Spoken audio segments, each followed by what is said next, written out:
मुळातच शेतकरी कायद्याच्या विरोधात ही आंदोलनं केली जात आहेत। मात्र शेतकरी कायद्याला जसा विरोध दर्शवला जातोय तसंच शेतकरी कायद्याला समर्थनही दर्शवलं जातंय।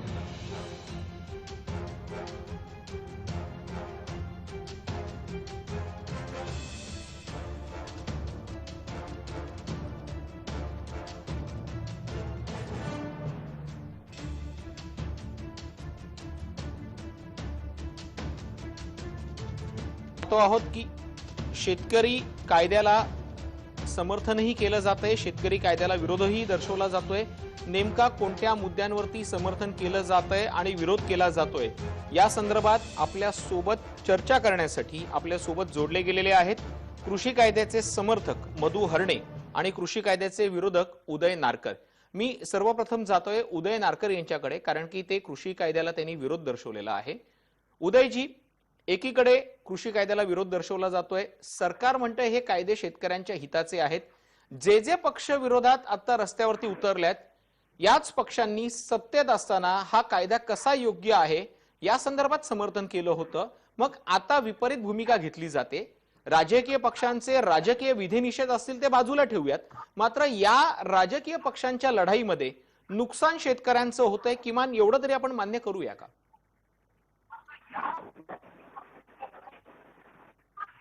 ती आता सत्ताधारी पक्षाकडून विपरीत भूमिका घेतली जाते। आता या कायद्याचं समर्थन करत असताना त्यांना अरुण जेटली आणि सुषमा स्वराज यांची आठवण होते की नाही मला माहिती नाही, परंतु हे कायदे या सरकारने जे लादलेले आहेत हे कायदे शेतकऱ्यांना मान्य नाही। शेतकऱ्यांशी चर्चा करून हे कायदे घेतलेले नाही आणि मुख्य म्हणजे शेतकऱ्यांनी हे कायदे करावेत अशी मागणीच केलेली नाही। आणि शेतकऱ्यांनी मागणी केलेली नसताना हे कायदे करायचं सरकारला कारण काय होतं? याचं कारण असं आहे की हे कायदे शेतकऱ्यांच्यासाठी नसून बड्या कॉर्पोरेट व्यापारी घराण्यांसाठी हे कायदे केलेले आहेत असं शेतकऱ्यांचं मत आहे।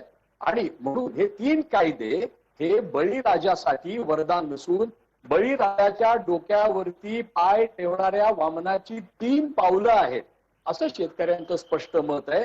आणि म्हणून शेतकरी आपलं घरदार सोडून दिल्लीचा दरवाजा ठोठावण्यासाठी तो बाहेर पडलेला आहे। त्याचे 3 कायदे आहेत। हे काय काय कायदे आहेत? त्यातला जो पहिला कायदा आहे हा पहिला कायदा हा कृषी उत्पन्न बाजार समित्या उद्ध्वस्त करून हा सगळा शेतीमाल कॉर्पोरेट घराण्याच्या ताब्यामध्ये देण्यासाठी केलेला तो कायदा आहे आणि त्यामुळं तो कायदा हा शेतकरी उद्ध्वस्त करेल। दुसरा जो कायदा केलेला आहे तो कंत्राट कायदा म्हणून जातोय। हा कंत्राटी कायदा शेतकऱ्यांनी व्यापारी आधी शेत पिकवण्यापूर्वी करावा, पेरणी करण्यापूर्वी करावा आणि त्यावेळेला जो ठरलेला असेल तो दर हा त्यांना द्यावा अशा पद्धतीचा तो कायदा आहे। कंत्राटी शेतीकडे नेणारा तो कायदा आहे आणि त्यामध्ये सरकार एक किमान जो दर आहे, आधारभूत दर आहे, हा किमान आधारभूत दर हा त्या कायद्यामध्ये अंतर्भूत करायला तो तयारच नाहीये।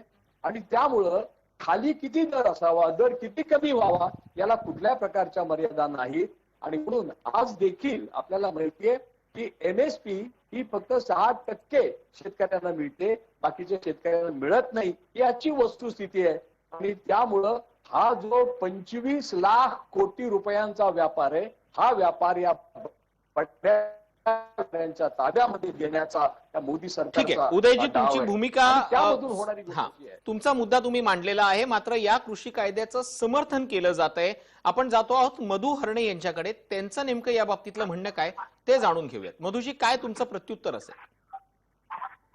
या हे तिन्ही कायदे जे केंद्राने आज 5 जूनला विधेयक काढून आणि नंतर लोकसभेत आणि राज्यसभेमध्ये कायदा पारित करून जे अंमलात आणलेले आहे हे कायदे आज देशाच्या दिल्लीतून निघत असले तरी आपण जर मागे वळून बघितलं तर सन 2004 पासून आज 2013 पर्यंत त्यावेळेस गव्हर्नमेंटचं UPA 1 आणि UPA 2 सरकार केंद्रात होतं आणि राज्यामध्ये काँग्रेस आणि राष्ट्रवादीचं सरकार होतं। त्यावेळेस 2004 मध्ये ITC सारख्या कंपनीला स्वर्गीय विलासराव देशमुख मुख्यमंत्री असताना शेतकऱ्याच्या बांधावरून माल खरेदी करण्याचा परवाना दिला होता। त्यानंतर 2009 मध्ये या काँग्रेस राष्ट्रवादीच्या महाराष्ट्रातल्या सरकारने या राज्यामध्ये खासगी काही तांत्रिक मुद्द्यांमुळे आपल्याला मधु हरणे यांचा आवाज पोहोचत नाहीये. मात्र आपण चर्चा करत होतो की कशा पद्धतीनं शेतकऱ्यांसाठी केलेले हे कायदे शेतकऱ्यांच्या फायद्याचे आहेत की विरोधाचे आहेत. उदय नारकर यांनी भूमिका मांडलेली होती की या कायद्यामुळे शेतकऱ्यांचं नुकसान होतंय. मी पुन्हा एकदा उदय नारकरांना त्यांना प्रश्न विचारतोय. उदयजी, जर आपण पाहिलं असेल तर एपीएमसी मध्ये होत असलेला भ्रष्टाचार, एपीएमसी मधली आडते व्यापाऱ्यांकडनं होणारी शेतकऱ्यांची लूट हे याआधीही अधोरेखित अनेकदा झालेले आहेत. त्या संदर्भात त्यांच्यावर कारवाई सुद्धा करण्यात आलेली होती. मग जर एपीएमसी मध्ये शेतकऱ्यांची लूट होती आहे, एपीएमसी उद्ध्वस्त होणार असा दावा केला जातोय कारण की मधले दलाल आहेत, ही यंत्रणा संपुष्टात येऊ शकते असं म्हटलं जातं. तुम्हाला जर जुना इतिहास आठवत असेल तर ज्या वेळेला मॉल संस्कृती ही भारतामध्ये किंबहुना महाराष्ट्रामध्ये रुजू घातली जात होती, त्याही वेळेला असाच विरोध केला होता की मॉलमुळे सर्वसामान्य शेतकरी, गरीब किराणा दुकानदार हा उद्ध्वस्त होईल. मात्र तसं झालेलं नाहीये. एपीएमसी बाजार समितीच्या बाहेर शेतमाल विकायची परवानगी दिलेली आहे. याचा अर्थ बाजार समित्या बंद करतात असं नाहीये. ज्या शेतकऱ्यांना बाजार समितीमध्ये जाऊन माल विकायचा आहे ते तिथे जाऊन विक्री करू शकतात, किंवा ज्यांना त्यांच्या घराच्या आजूबाजूला शहराच्या कोणत्याही भागात विकायचं आहे ते तिथे विक्री करू शकतात. जर तुम्हाला आठवत असेल, म्हणजे हा शेतकऱ्यांच्या हिताचा फायद्याचा मुद्दा आहे म्हणून अधोरेखित करतोय. कोणत्याही राजकीय पक्षाचा विधिनिषेध मला यामध्ये आणायचा नाहीये. देवेंद्र फडणवीस मुख्यमंत्री असताना ज्यावेळेला आठवडी बाजाराची घोषणा करण्यात आली होती आणि आठवडी बाजारांची अंमलबजावणी करण्यात आली होती, त्या आठवडी बाजारांना उत्स्फूर्त प्रतिसाद मिळाला होता. त्याचं कारण असं होतं, शेतकऱ्यांना शेतमालाला भाव चांगला मिळत होता आणि त्याच पद्धतीनं थेट शेतकरी आणि ग्राहक हे येत असल्यामुळे ग्राहकांना कमी दरात चांगला माल मिळत होता. मग जर ही संकल्पना चांगल्या पद्धतीने राबवली जाते आहे, त्याला यश मिळतं आहे, मग याचा अर्थ असा तर नाहीये ना की त्यांना बाजार समितीमध्ये जाऊन विकायला बंदी घातलेली आहे. मग जर आज बाजार समित्यांमधल्या व्यापाऱ्यांचं, संचालकांचं, आडत्यांचं नुकसान होतं आहे, हा मुद्दा फक्त जर बघून जर हे व्यापारी, संचालक आणि राजकीय पक्ष शेतकऱ्यांच्या खांद्यावरती बंदूक ठेवून जर आपला राजकीय स्वार्थ साधताना दिसत असतील तर तो चुकीचा नाही का? एक तर गोष्ट अशी आहे की ही जी मॉल संस्कृती आली, त्या मॉल संस्कृतीमधून शेतकरी उद्ध्वस्त झाला नाही, हे जे विधान आहे हे अतिशय धार्ष्ट्याचं विधान आहे असं माझं मत आहे. की गेल्या जेव्हापासून ही संस्कृती आली तेव्हापासून 1991 पासून हा सगळा खुला बाजार शेतीमालाचा करण्यात आला. त्यानंतर भारतामध्ये 4 लाखाहून जास्त शेतकऱ्यांनी आत्महत्या केलेल्या आहेत. आता या आत्महत्या 91 सालानंतर बाजारपेठ खुली केल्यानंतर झालेल्या आत्महत्या ती वस्तुस्थिती आहे. आणि त्याचा अभ्यास करण्यासाठी स्वामीनाथन समिती नेमली, आयोग नेमला आणि त्या आयोगाने दिलेला अहवाल आहे. त्या अहवालामध्ये या गोष्टी स्पष्ट झालेल्या आहेत. आता शेतकरी उद्ध्वस्त होण्यासाठी आणखीन किती शेतकऱ्यांनी आत्महत्या केल्या पाहिजेत असं आपलं मत आहे. म्हणजे त्यावेळेला आपण म्हणाल किंवा कोणी जे या कायद्याचे समर्थक आहे ते समर्थक म्हणतील किंवा शेतकरी उद्ध्वस्त झालाय त्यासाठी किती शेतकऱ्यांनी आत्महत्या करण्याची गरज आहे, किती शेतकरी कर्जबाजारी होण्याची गरज आहे, त्याचे काहीतरी नॉर्म सरकारने ठरवावेत आणि मग तो शेतकरी उद्ध्वस्त झाला की नाही हे आपल्याला ठरवता येईल. खरं म्हणजे याच्यामधला जो मुद्दा आहे तो असा आहे, आपण जो मांडता येतो तो खरा मुद्दा आहे की शेतकऱ्याला आपला माल विकण्याचं स्वातंत्र्य असलं पाहिजे. ही गोष्ट बरोबर आहे. आणि त्यामुळे या एपीएमसी मार्केटच्या बाहेर देखील शेतकऱ्याला माल विकता आला पाहिजे या मताचे आम्ही आहोत. त्या दृष्टीनं तुम्ही या मार्केट समितीच्या कायद्यामध्ये जे काही बदल करायचे असतील ते बदल शेतकरी संघटनांना विश्वासात घेऊन जरूर केले पाहिजे, तिथली लूट थांबली पाहिजे.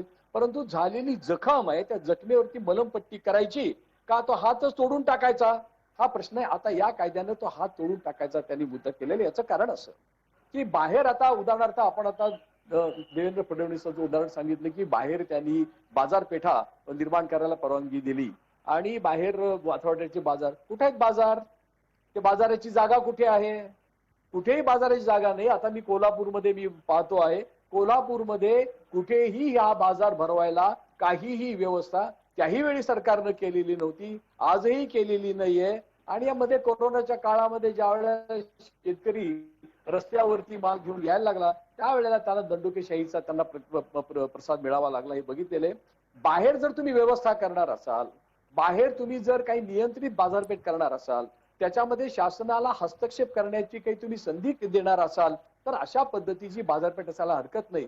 परंतु आत्ताचा हा जो कायदा आहे या कायद्यामध्ये बाहेर असणारी जी काही बाजारपेठ आहे या बाजारपेठेवरती शासनाचं कुठलंही नियंत्रण असणार नाही आणि हे आम्हाला मान्य नाही. आमचं म्हणणं असं ठीक आहे आहे. उदयजी, की मुद्दा ज्या वेळेला भाव ऐका एकच मुद्दा सांगतो. ज्या वेळेला भाव कमी होतात त्यावेळेला शासनाला हस्तक्षेप करता आला पाहिजे आणि अशा दृष्टीनं केरळ सरकारनं 16 भाजीपाल्यांची MSP ही जाहीर केली परवा आणि त्या दरानं सरकार भाजीपाला विकत घेईल असं सांगितलं.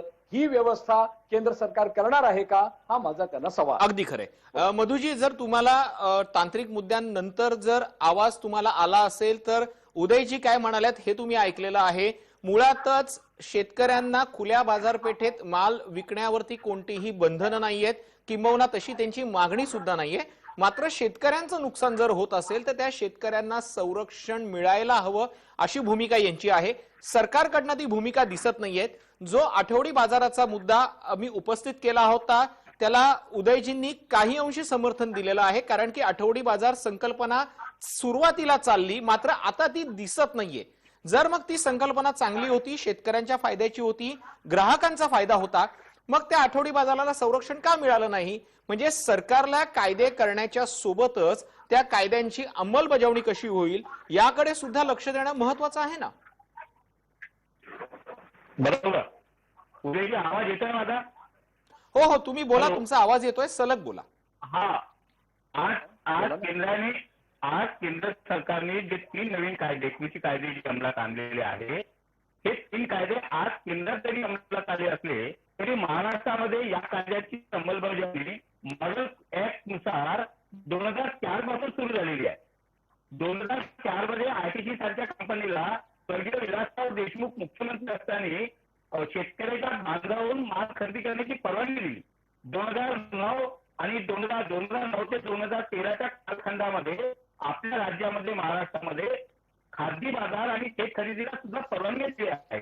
रिलायन्स, वॉलमार्ट सारख्या कंपन्या शेतकऱ्याच्या बांधावर जाऊन माल खरेदी करते आहे आणि हे सर्व कायदे किंवा ही संपूर्ण यंत्रणा महाराष्ट्र राज्यामध्ये काँग्रेस आणि राष्ट्रवादी सरकारने अंमलात आणल्यानंतर आज केंद्रामध्ये तो जर कायदा झाला असेल आणि त्याही कायद्यामध्ये तीच व्यवस्था असेल, किंबहुना त्यात थोडी सुधारणा करून की आता कोणत्याही शेतकऱ्याकडून माल खरेदी करताना शेतकऱ्याला माल विकण्याचं कुठेही स्वातंत्र्य आहे, पण आजच्या व्यवस्थेमध्ये खरेदीदाराला माल कुठूनही कोणाचाही खरेदी करण्याचा अधिकार नाही. त्याला एकतर पणन संचालकाचा परवाना घ्यावा लागतो. आता त्या परवान्याची अट काढून विना परवान्यानं ज्याच्याकडे पॅन कार्ड आहे असा कोणताही ग्राहक किंवा कोणताही माणूस. पुन्हा एकदा काहीतरी मधु हर्णींचा तांत्रिक अडचण येते आहे, नेटवर्कचा मुद्दा उपस्थित होतोय, आपल्याला त्यांच्याशी नीट संवाद साधता येत नाही. मात्र या चर्चेमध्ये एक स्पष्ट झालेलं आहे की शेतकऱ्यांचा फायदा हा किमान संघटनांनी बघितलेला आहे आणि शेतकऱ्यांचा फायदा होईल अशीच भूमिका या संघटनांकडून घेतली जाते आहे. मात्र दुर्दैवानं जे राजकीय पक्ष या आंदोलनात उतरलेले आहेत त्या राजकीय पक्षांची या मागची नेमकी भूमिका काय आहे यावरचं प्रश्नचिन्ह तसंच कायम राहिलेलं आहे.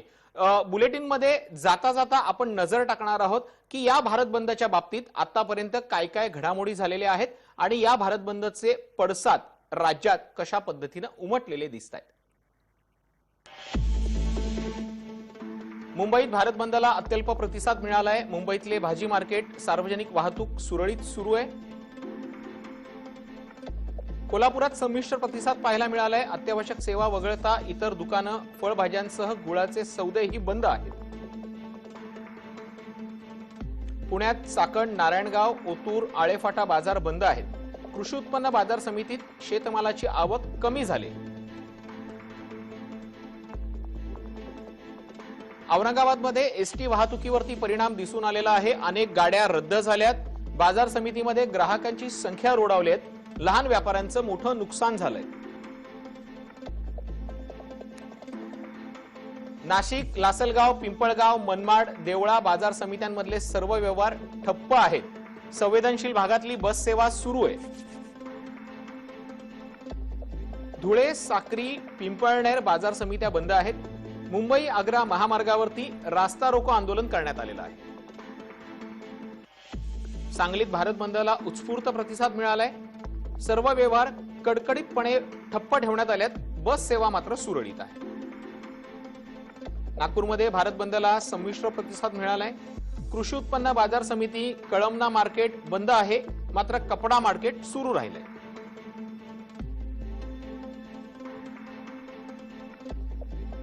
परभणी सकाळपासून बाजारपेठा, कृषी उत्पन्न बाजार समिती, एसटी सेवा बंदच आहे. नांदेड शहरातली बाजारपेठ बंद आहे. शेतीमाल खरेदी विक्री केंद्र, बाजार समिती, भाजीपाला केंद्र, धान्य मार्केट सुद्धा बंद आहे. वसई विरार आणि नालासोपाऱ्यातली दुकानं व बाजारपेठा बंद आहेत, तर वाहतूक सुरळीत आहे.